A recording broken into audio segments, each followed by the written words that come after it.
Okay, a very good evening, students. Just let me check.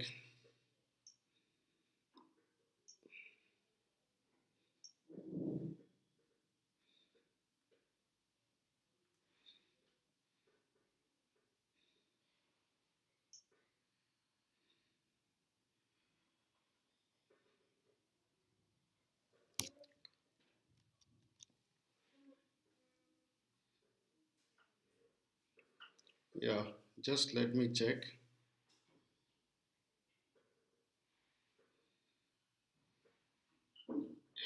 Just let me check. Yeah, so it's working.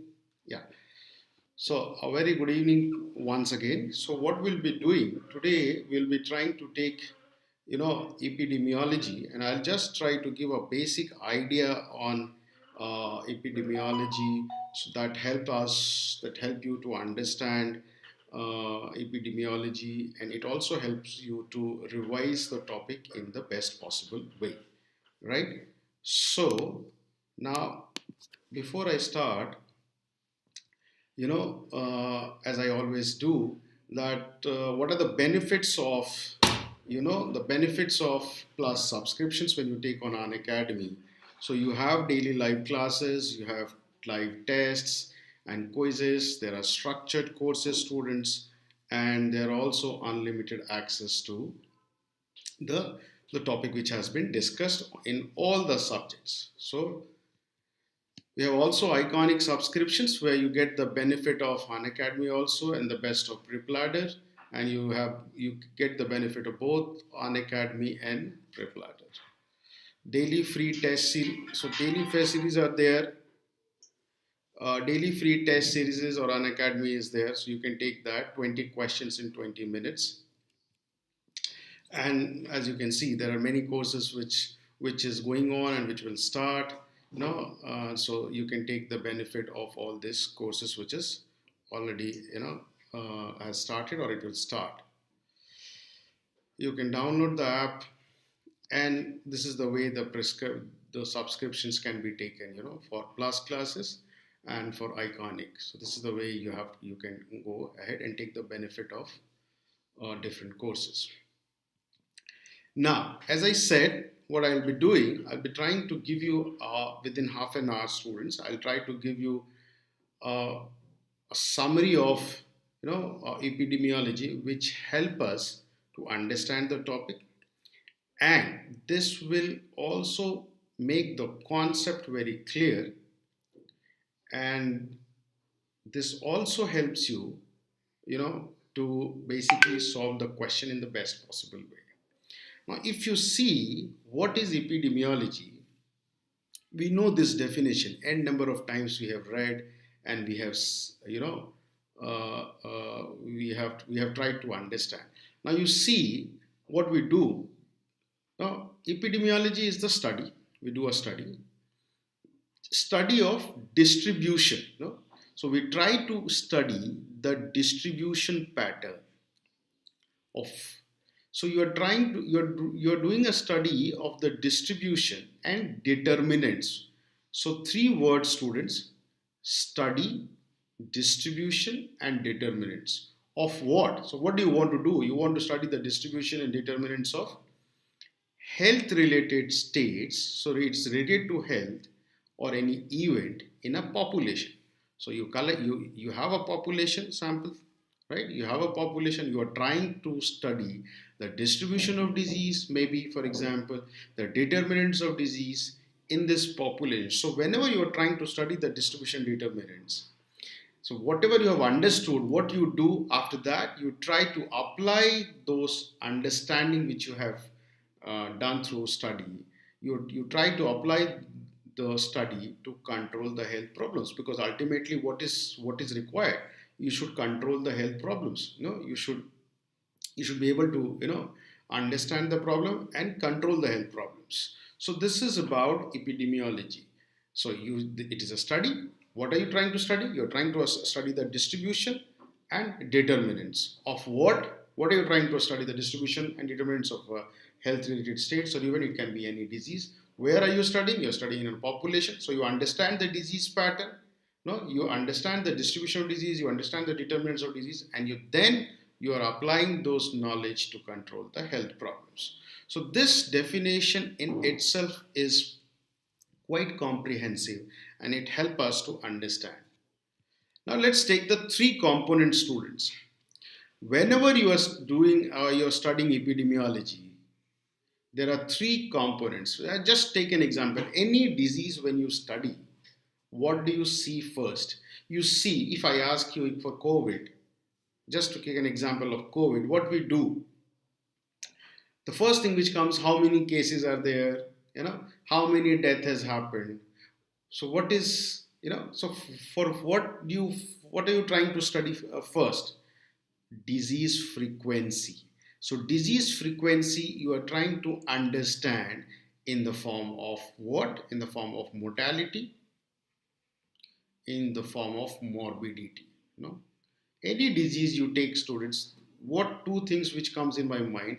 How many mortality is caused by that disease, and what is the morbidity pattern, disease pattern. So if you are understanding disease frequency, the first thing you try to do is this, right?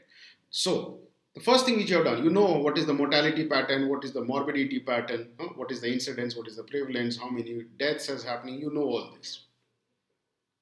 Once you know that, the second thing which we do is distribution of disease. You want to know, suppose if I take COVID, where it is happening, which country is affected more, which within the country, which state has affected is affected more, which age group, which age group the people are affected. No, so you are trying to understand the disease with regard to time, place, and person. So when you are trying to understand the disease with regard to time, place, and person, actually what are you doing?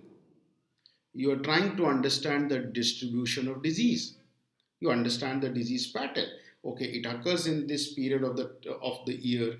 It occurs in this place, rural area, urban area, internationally, which state, North India, South India, for example. And which age group, for example, it occurs more in children, more in adults, or in old age groups. So actually what are you doing? You're trying to understand the distribution of disease. So once you know this, so first what I did, I know the frequency. Second, I know the distribution pattern of the disease. If I know these all two, the third thing which I'll try to do is that I will try to understand the determinants of, I'll try to understand the determinants of disease. What are the risk factors? Why that disease has happened? So I'll try to know the determinants of disease. If you know these three things, students, you understand the entire epidemiology. What is the disease frequency, morbidity, and mortality? Simple. Let's make it very simple. So you know the frequency of disease, this much deaths, this much disease pattern is there. Second thing, you try to understand distribution pattern, where it is happening, with time, place, and person. Let's understand the distribution. And third, determinants. What are the risk factors? What are the causative agents? Why this disease is happening? If you know this helps you to understand the epidemiology, right? So now try to understand the aim of epidemiology. So as I said, if you refer the first slide, second slide, you are trying to know the magnitude of the disease. How big? Magnitude in the form of morbidity and mortality. You are also trying to know the distribution pattern. So this is my first aim. Second aim is I should know the risk factors. I know this now. Now what will you do by knowing this? You know the magnitude, you know the distribution, you know the risk factors. What will you do by this knowing? You have to plan, you have to implement, you have to evaluate the services which you are giving. Why are you want to plan a services? Why do you want to implement? Why you evaluate these services? Because ultimate aim is what? You want to prevent, you want to control, you want to treat the disease. So you see, students, the sequence is so beautifully made. You know the morbidity pattern, you know the mortality, you know the frequency, you know the distribution pattern. Second, you know the risk factors. Very good. You know this. Now what? You are trying to prevent and control. So you are trying to plan. implement and evaluate the services. Why you want to do that? Because ultimately the main aim of epidemiology is to prevent and control, treat the disease. And when you have all this understanding, based on this understanding, you also set the priorities. You cannot do everything at one go. So you have to set the priorities towards.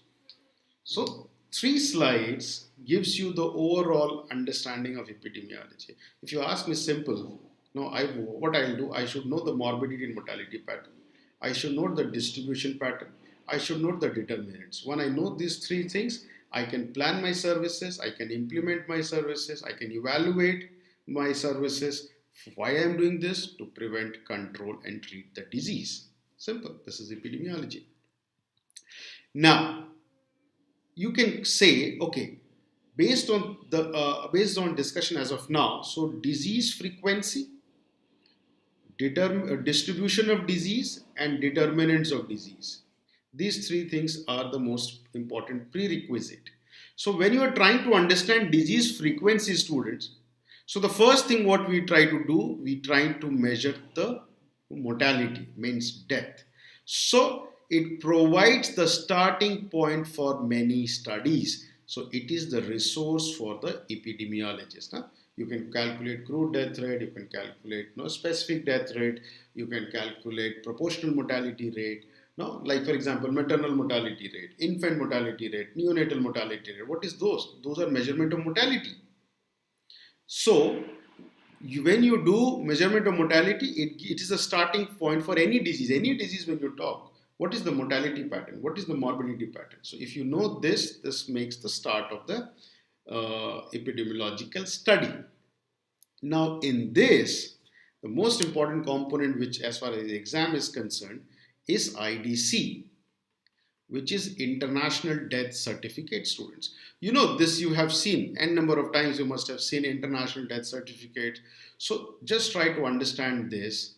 It has got 2 sections, students. First, second, second section.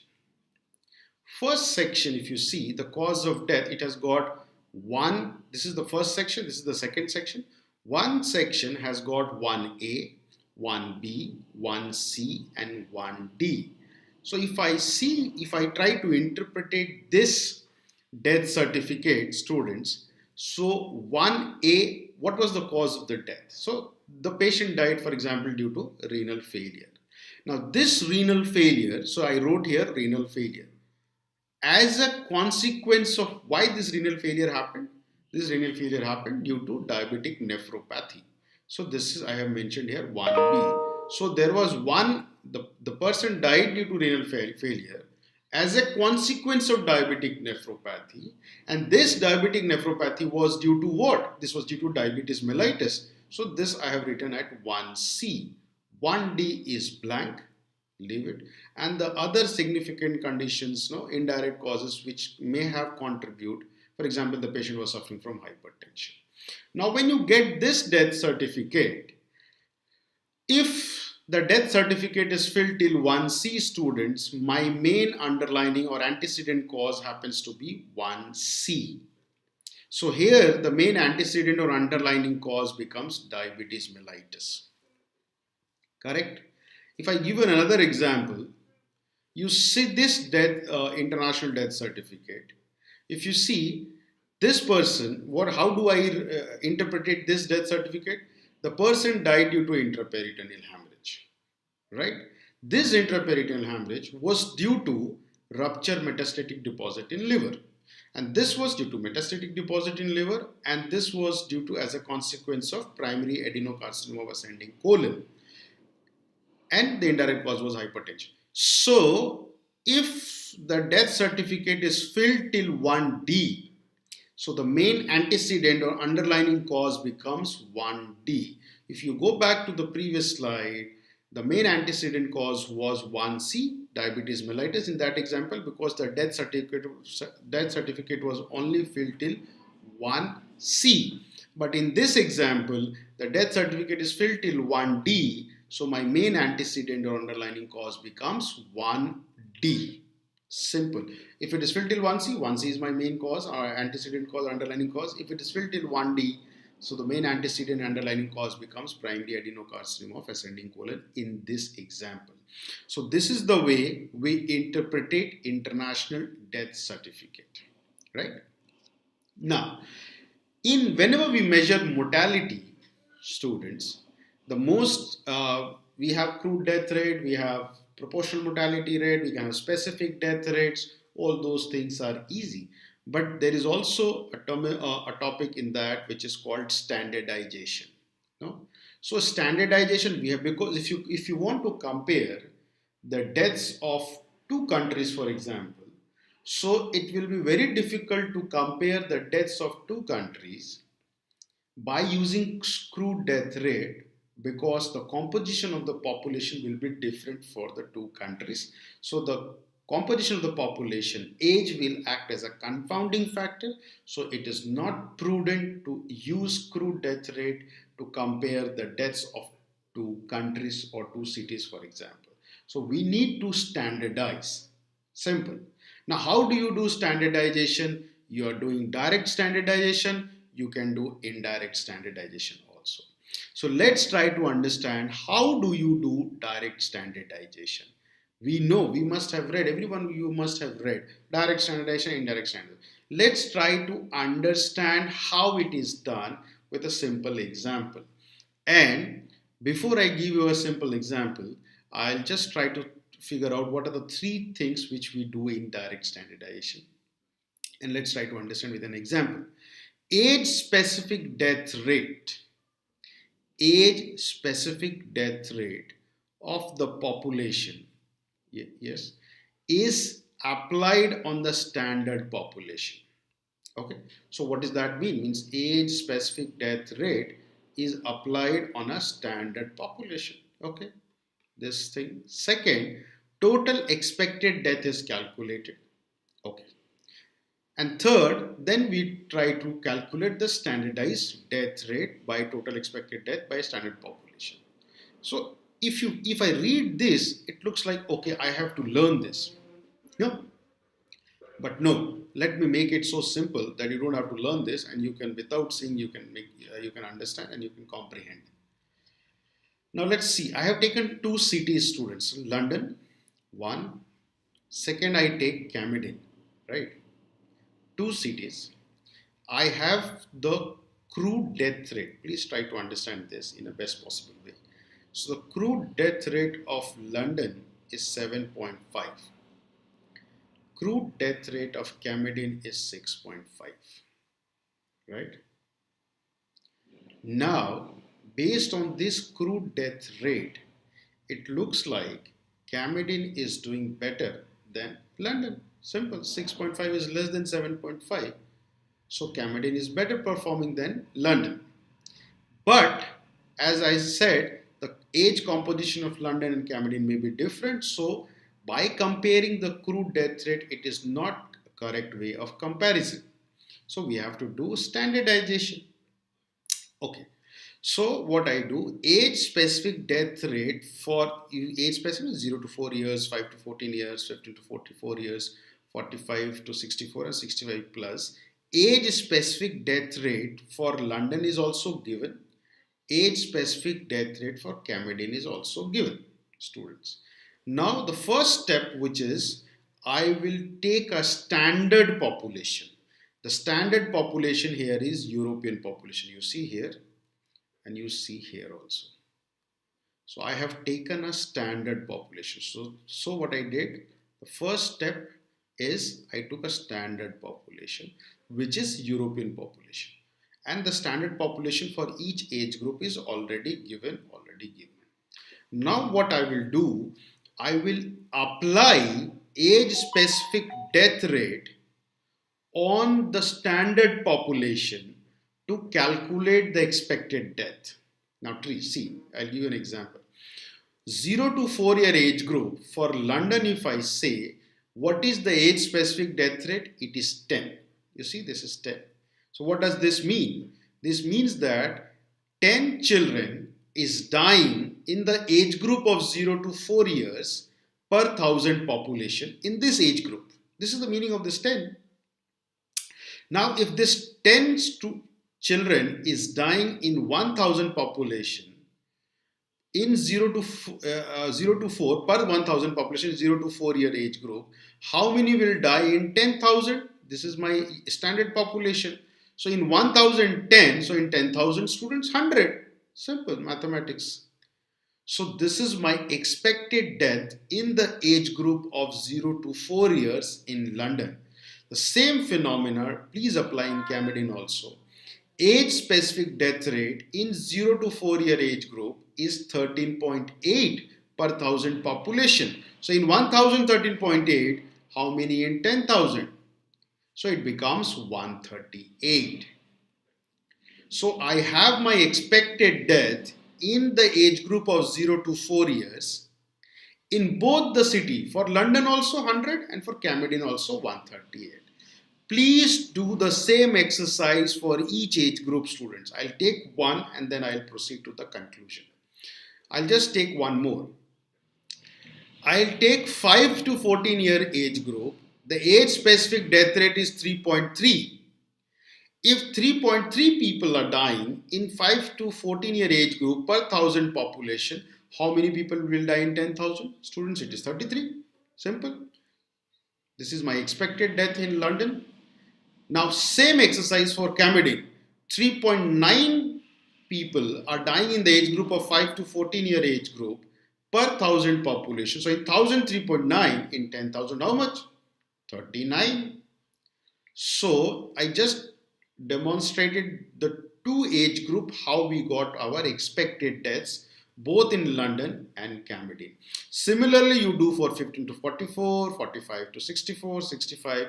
So if you do this, if you add the expected deaths, you get 936 deaths, right? 936 deaths for London, and for Camden we get 1189 approximately. Now, simple, if 933 expected death is there in London for 1 lakh population, how many in 1000? It is 9.4. Simple. So you have a direct standardized rate for London 9.4. Now same exercise you do it for Camden, 1189 expected death per 1 lakh. So in 1 lakh 1189, how many in 1000? 11.9. So I have got my direct standardized rate for Camden also 11.9. Now you try to calculate, student, compare it. Is 9.4 and compare 9.4 with 11.9. So now when I have done the standardization, and that also direct standardization, it gives a clear impression that London is better performing than Camden. But when I was comparing the crude death rate, it was giving an impression that Camden is better performing. The moment I did a direct standardization, I took this direct standard population, I came to know, no, London is better performing than Camden. So what does this mean? This means that when you are comparing two cities or two places, you have to do standardization. And when you are doing a direct standardization, what are the important points now? You need a standard population, first point. Second, you have to apply age specific death rate on standard population to calculate the expected death. And the third step you do, you will calculate direct standardized rate and compare. Simple. So this is your direct standardization. I hope it was simple and easy how we do direct standardization. Similarly, we also do indirect standardization also. Now when I say indirect, so it is not direct, it is indirect. So here what we do, we try to calculate standardized mortality ratio. Okay, very easy, students, don't worry, I'll just try to explain this. Now in indirect standardization, what happens? If you see this example, you have age group 25 to 34, 35 to 44, 45 to 54, 55 to 64. It's already given. So in each age group, the standard national death rate is given. You see, 25 to 34 year age group, 3 people are dying per 1000 population, right? this 1000 population per 1000 population per 1000 population. Okay. Now I want to check. So this is the national rate, right? This is the national rate. I want to check whether if I take a specific group of population, for example, here I have taken doctor population.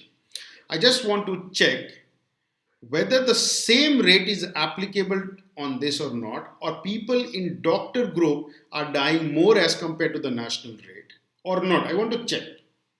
So I have the doctor population 300 in this 25 to 34 year age group 300, and in each age group I have 1000 as a total population, and in each group also I have the doctor population. I have a observed death in doctors 9. It's already given. Right. Now you see what I'll do. Just simple mathematics. What is this 3? What do you mean by 3? 3 is 3 people are dying in the age group of 25 to 34 years per 1000 population. So in 1000, 3 people are dying in this age group. How many people will die in 300 population? So in 1003, so in 300.9. So this is my expected death in the doctor population. Simple mathematics, nothing else. Let's take the second one. What is 30? If I take the age group of 35 to 44, how many people are dying? 5 people are dying per 1000 population. So if 5 people are dying in 1000, how many people will die in 400? Expected 2. Simple mathematics. So in 1005, so in 402. Similarly, for each age group, students, what I have done, I have calculated the expected deaths. Now, when I have calculated the expected deaths, so my total expected death is 7. And the observed death, the observed death actually we know it's 9. So what we are doing, standardized mortality ratio is equal to observed death divided by expected death. So it is 9 by 7. So the value comes 1.29. So the national rate is applied on a specific group of population, and then the expected death is calculated. I did the same, and then I took a ratio of observed death and expected death. So the value came as 1.29. So what does this mean? If standardized mortality ratio in that example was 1.2.9, if it is more than 1 students, if it is more than 1, the risk of death is more in study population, means doctor population in that example, than the standard population. So this is the way we do indirect standardization. Direct and indirect. Okay. So what I'm trying to say that this is also a measurement of, measurement of mortality. So I'm just basically trying to revise epidemiology, disease frequency, the distribution of disease, determinants of disease. Disease frequency, the first thing which I have just discussed is measurement of mortality. In that, the most important component becomes standardization, because you have to understand.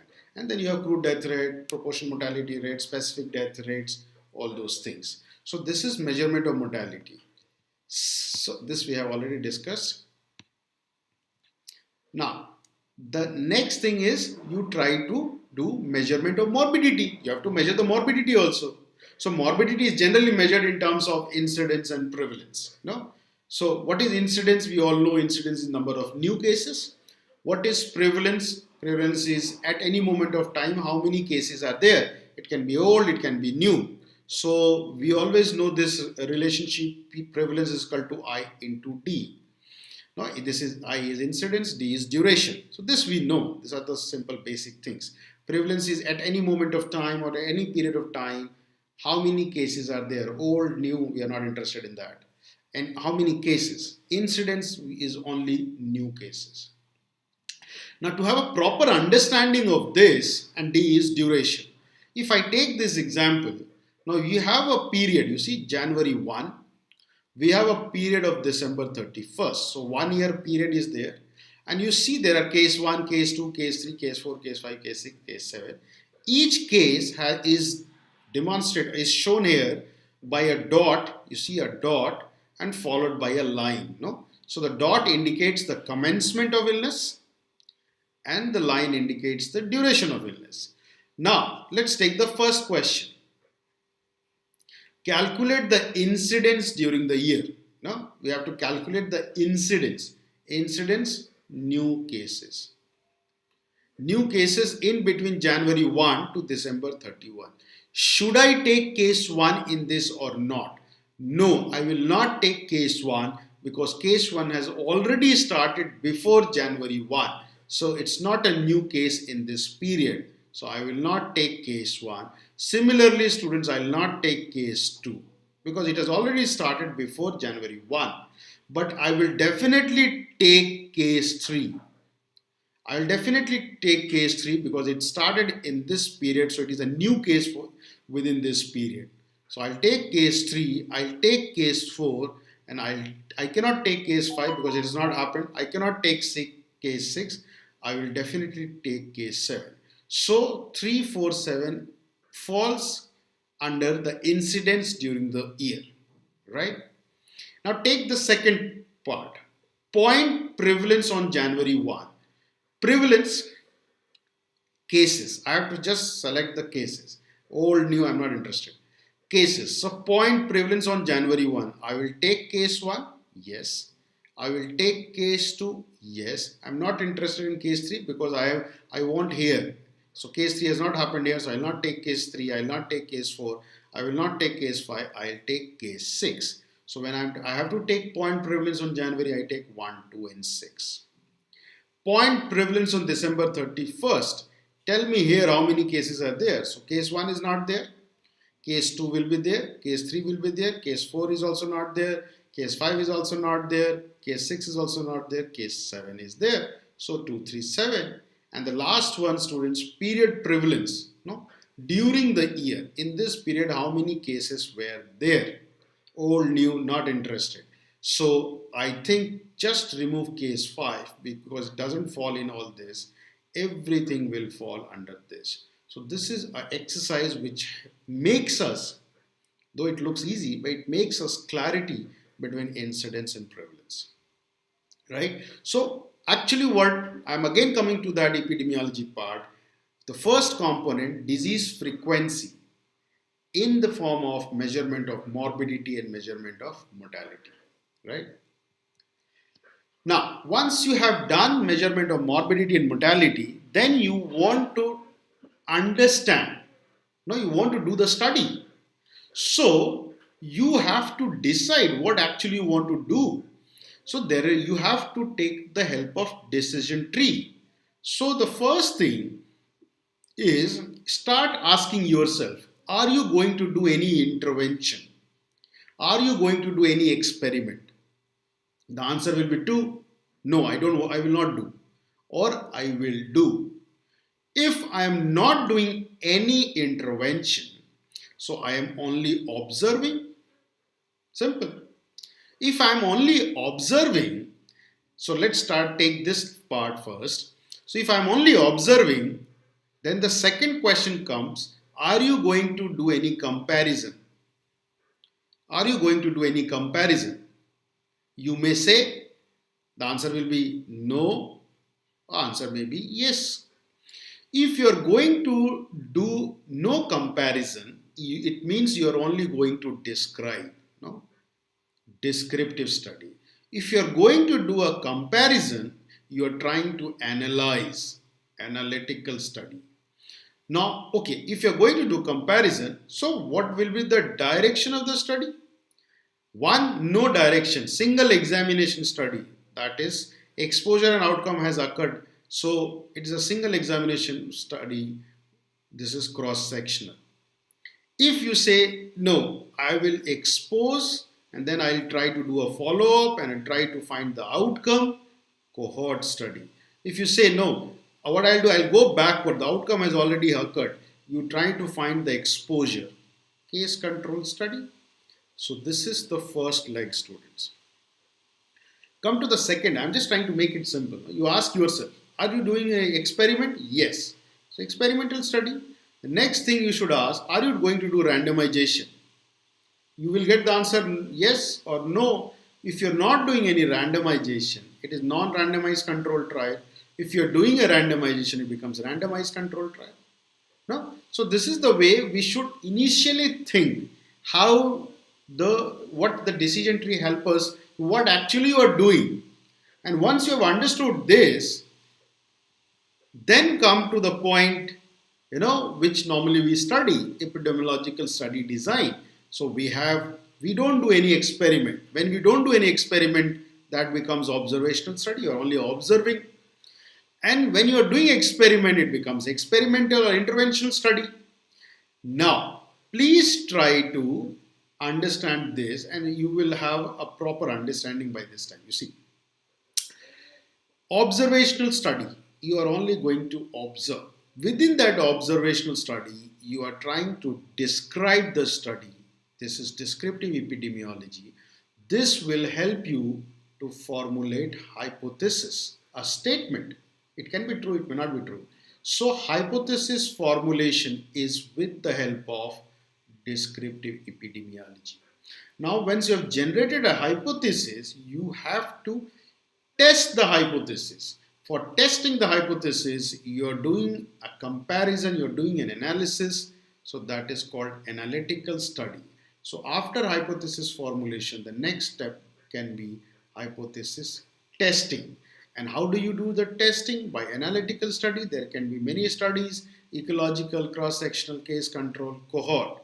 Now students, just one thing, for ecological, the unit of study is population. We don't go to the individuals. We try to collect data from specific department anywhere and try to compare.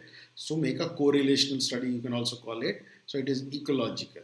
And the rest other studies where the individual is the unit of study.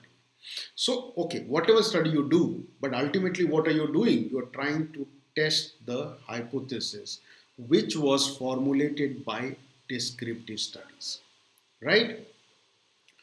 Now, once this testing, so what common inference which I can draw? Descriptive study, hypothesis formulation, right? Analytical study, hypothesis testing. And if you want to confirm, no, I want to be double sure, I want to confirm. So hypothesis confirmation is basically done by experimental or interventional study, right? And in that you can do as per the control, randomization, non-randomization, as per blinding, as per design, as per area. So this is also a way we classify different epidemiological method. But in this slide, what I'm trying to make you understand, hypothesis formulation with the help of descriptive study, hypothesis testing with the help of analytical study. If you want to know, confirm the hypothesis, go ahead and do the interventional study. So these are the ways you understand means the different types of study, and this gives you a concept. No? Now, when you are doing a descriptive study, no, you have to describe. When you are describing, so you should know the population where the study is going to be done. You should know the disease which you want to study, and then describe the disease with respect to time, place, and person. Descriptive, you describe it. Then the measurement and compare with the known indices, and you formulate the hypothesis. So you have formulated an hypothesis with the help of descriptive studies. Clear? And then you are going to do a analytical study because you want to test. So I just start with a cohort study, students. So when you are doing a cohort study, their cohort study is what? In principle, what is cohort? Exposure. You start the study with exposure. You do a follow-up to see the outcome. So in cohort study, you have one type of study is prospective. It can be also called current, concurrent. So what happened? You start the study with exposure. You are expecting in due course the outcome. So you do a follow-up. You start the study with exposure and it's a forward-looking. Obviously, you're moving forward. You're forward-looking. So it is a prospective cohort study. What is retrospective? It is a cohort study. So retrospective, so it is also called historical or non-concurrent. How do you understand? You start when you are starting the study, both the exposure and outcome has already occurred. But it is a cohort study, student. So, for example, if I say I am in 2021 and I want to start, for example, I want to study, 2014 batch of MBBS of any medical college. I want to understand the disease pattern of this. For example, just to give an example. So, but I am in 2021. So, whatever disease has developed, so that is all the exposure and outcome has already occurred here.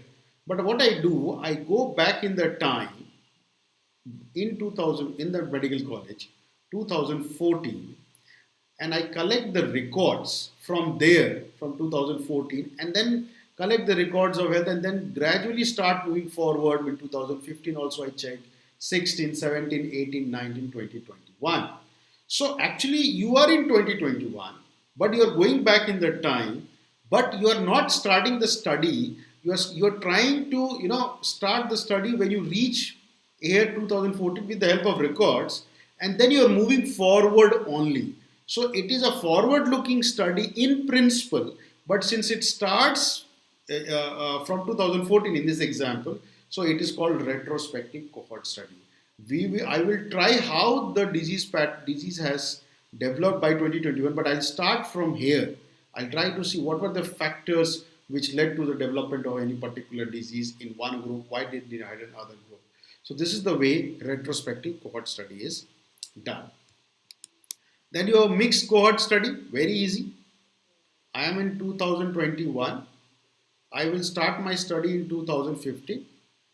I go back in the time. I move like this. So it is a retrospective cohort. I come here and then again I do a follow up till 2032, for example. So this is a retrospective because I am here. So from 2015 to 2021, I did a retrospective cohort.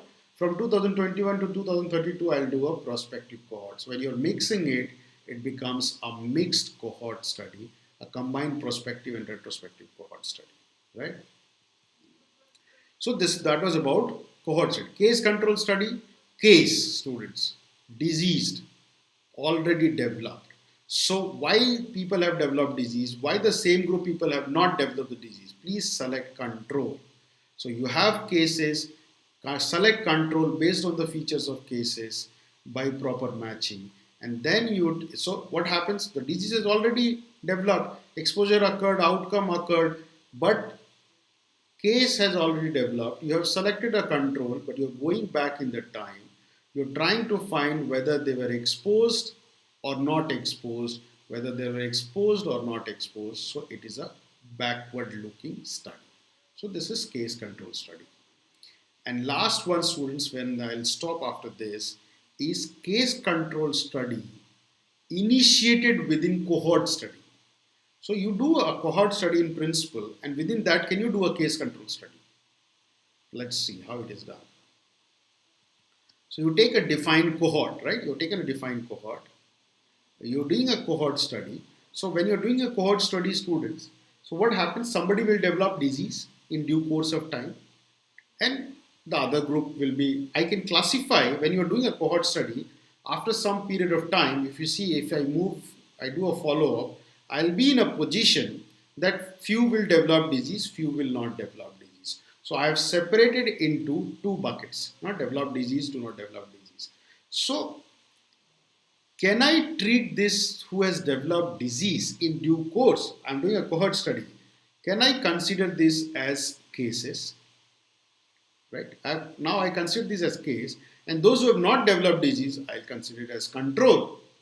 So when I'm within that cohort study, I have taken people who have developed disease as cases, I have taken people who have not developed disease as control, and I'm trying to do a case control study within this.